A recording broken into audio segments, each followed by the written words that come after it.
Firstly, our hearts are breaking as we see the destruction of buildings and lives in the Ukraine. Most startling for me has been the manner in which the Russian invasion has played out on social media, making it impossible for the rest of our global community to ignore. Of course, we see the frequent sharing of Earth observation and geospatial products in that stream of data.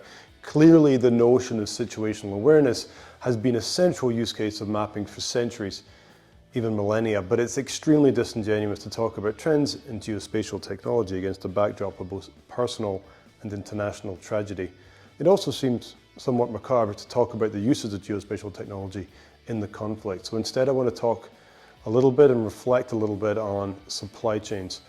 Over the last year, we have seen numerous supply chain disruptions, from global pandemics, shutting down manufacturing facilities, to blockages in the Suez, to climate-related catastrophes.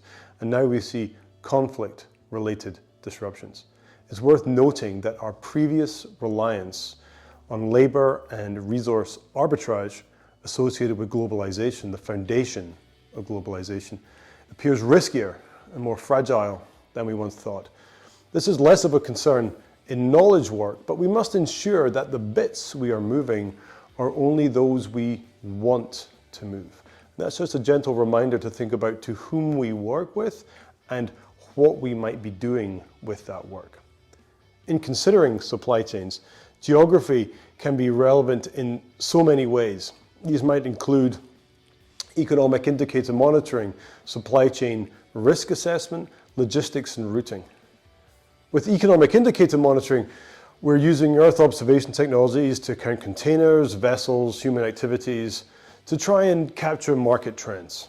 Supply chain risk assessment could mean anything from freshwater availability to wildfire management to flooding risks. Supply chains for different businesses are increasingly complex, and they often return to physical risks to assets. Indeed, the notion of asset scale analysis is absolutely pivotal to this discussion. Is your asset a building, a container, a field, or a highway? They're all at risk from different exposures. Finally, the adequate routing of goods is a common, though increasingly complex application. Being able to route goods is one concern, but can they be rerouted in the event of increasingly unforeseen events? Geospatial is everywhere. I've talked about that a lot.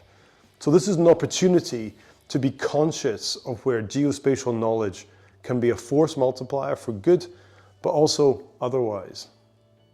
Thanks very much.